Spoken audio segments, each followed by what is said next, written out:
Indonesia itu disebut juga religious country atau negara yang, religius ya, ya yang bertuhan intinya ya gitu ya. Lalu, negara ini sepertinya memang saya merasa bahwa agama ini memang paling unik di seluruh dunia dan bangsa Indonesia juga bangsa yang unik di antara bangsa-bangsa, di negara-negara lain ya, dengan, aneka ragam budayanya ya, di mana agama jadi salah satu unsur, budaya di Indonesia. Begitu banyak agama secara official maupun juga, folk religion atau kepercayaan-kepercayaan lokal, suku-suku, di berbagai pulau, hampir seluruh pulau di Indonesia ini pasti memiliki keyakinan, lokal ya, yang turun-temurun. Nah, sebelumnya kan memang sebelum Islam menjadi agama mayoritas di Indonesia, negara Indonesia kan animisme, dinamisme. Kemudian datang, budaya lain membawa agama, ada Hindu, ada Buddha ya, ada, Islam, ada Christianity juga. Jadi, bangsa Indonesia ini semakin semakin berkembangnya ya, juga dihadapkan pada apakah kebingungan?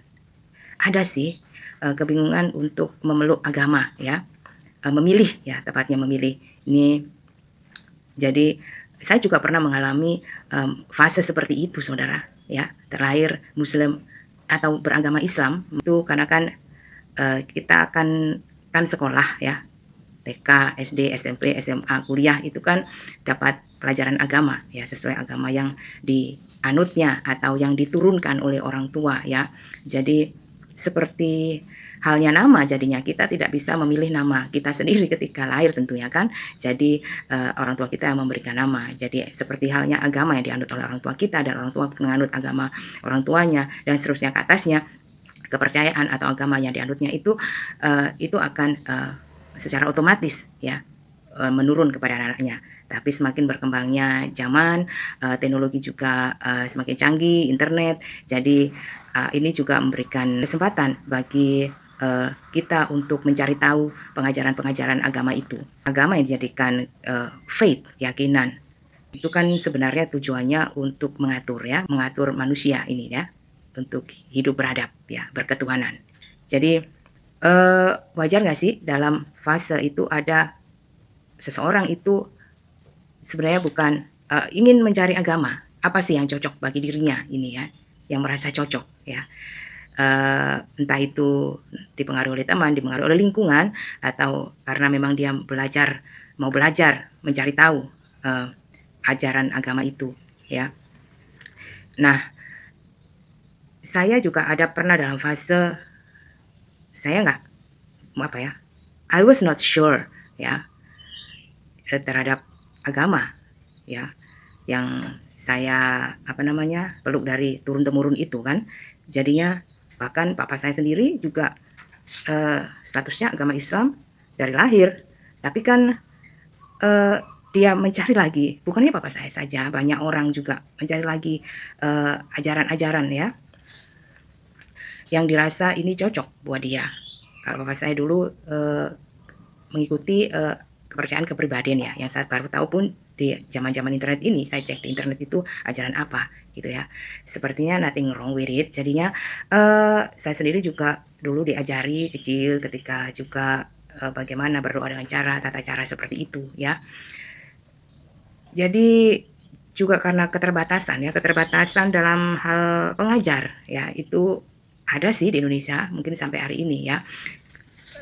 Mungkin dimudahkan dengan internet, tapi di internet ini kan begitu banyak pengajar-pengajar ya, sehingga bisa pengajar-pengajar agama, sehingga bisa membingungkan, bagi, orang yang sedang belajar agama, kok pengajar A kok begini, kok nggak sama, kok begini. Nah itu wajar saja ya dialami oleh orang-orang yang sedang mencari, untuk atau belajar agama ya. Nah, akhirnya dalam perjalanan saya kan saya sudah cerita ya, tahun 2003 saya mengalami perjumpaan dengan Kristus. Memang sebelumnya memang saya ada pergumulan, memang sebelumnya ada kebingungan juga mau memeluk agama apa ini untuk untuk kehidupan saya dan seterusnya ini ya, karena bagi saya agama itu adalah suatu memang pegangan yang untuk menjadi pedoman tuntunan dalam menjalani kehidupan ini ya. Jadinya saya masih mencari, dan 2003 itu ketika saya dalam pergumulan, saya mengalami perjumpaan dengan Kristus itu, pribadi Kristus, itu apakah saya request? Ya bukan request ya. Dalam kebingungan itu akhirnya hadirlah pribadi itu ya. Kemudian saya merasa kok dikonfirmasi ya dengan peristiwa itu, bahwa bukan saya intinya, oh saya akan beragama Kristen. Saya nggak punya pikiran gitu. Saya berpikiran bahwa oh saya ikut Kristus, berarti saya ikut Kristus ya. Sebelumnya kan saya memang sudah baca-baca Alkitab ya. Jadi memang begitu banyak pengajar-pengajar itu membingungkan saudara. Sampai hari ini pun kalau bagi Anda di sana yang sedang kebingungan itu ada kewajaran ya. Ya istilahnya menyerap yang tepat, yang benar ya. Akhirnya waktu itu saya terkonfirmasi bahwa oh ya saya harus mengikut Kristus, dan mengikut Kristus itu menjadi Kristen istilahnya gitu ya. Dalam istilah awamnya itu beragama Kristen gitu kan ya. Tapi saya lebih fokus kepada untuk mencari tahunya itu di kitab suci, karena memang sumber utama dari pengajaran Kristen itu adalah Alkitab. Jadi saya coba baca-baca gitu ya, dan hingga ini dan sampai hari ini pun juga ditegaskan terus bahwa memang intinya dalam belajar itu kan kita perlu guru-guru ya, begitu banyak guru kan ya. Saya akan selalu bilang bahwa Yesus Kristus itu guru sejati saya ya. Ternyata memang benar bahwa kita itu sebenarnya memerlukan satu guru ya, yang mengajar kita, membimbing kita secara rohani. Rohani itu berhubungan dengan jiwa. Jiwa itu bukan hanya di dunia ini saja, tetapi nanti setelah kita mengalami kematian, itu jiwa kita itu nasibnya bagaimana? Ya itu kan. Jadi hanya satu guru saja yang kita perlukan untuk penyelamatan jiwa itu ya. Nah, saya membaca di Matius 23 ya ayat 8, tapi janganlah kamu disebut rabi, karena hanya satu rabimu dan kamu semua adalah saudara. Jadi satu rabi berarti satu guru ya, itu perkataan Yesus kepada orang banyak dan murid-muridnya ya. Jadi dan kamu semua satu guru berarti satu saudara ya, satu ajaran ya. Dan siapa yang belajar di guru yang sama berarti itu dianggap saudara, atau kalau dalam bahasa Jawa itu kadang ya. Itu kalau ada istilah di kepribadian itu, maka mereka menyebut saudara yang sekeyakinan itu menyebutnya kadang-kadang ya, atau sedulur ya dalam pengajaran. Nah, saya menemukan ayat ini bahwa satu guru berarti Yesus, satu rabi ya. Dan janganlah kamu menyebut siapapun Bapa di bumi ini, karena hanya satu Bapamu, yaitu Dia yang di surga. Nah, ini tentang Tuhan, tentang Allah ya. Memang sebelumnya saya belajar kekristenan hingga saya sampailah pada iman ortodoks saat ini. Memang di iman ortodoks ini saya memang belajar banyak ya, dapat pengajaran yang begitu banyak yang tidak saya tahu meskipun saya sudah istilahnya beragama Kristen ya sejak 2003 itu. Jadinya saya belajar dan menemukan ajaran iman Kristen yang saya rasa ini yang memang benar sih, yang saya cari selama ini, tidak dibingungkan oleh ajaran-ajaran yang lainnya ya. Dan Tuhan Allah itu disebut Bapa, dan Allah itu ada di surga ya. Berarti kalau di surga itu hidupnya ya suci ya, kudus. Berarti benar dong, ini adalah Tuhan Allah yang benar yang di surga ini ya, yang hanya satu saja ya. Dan janganlah pula kamu disebut pemimpin, karena hanya satu pemimpinmu, yaitu Mesias. Nah, ujungnya dalam menjalani kehidupan ini kita itu perlu pemimpin jiwa kita ya, yang membimbing kita, yang ada di dalam jalan yang benar dan lurus, jalan kehidupan. Sehingga ketika menjalani hidup di dunia ini kita merasakan kedamaian, merasakan kesejahteraan, ketenangan ya, dan ada yang meyakinkan bahwa bukan hanya di dunia ini saja, tetapi ada yang membawa kita, jiwa kita nanti dalam kehidupan yang abadi, ya.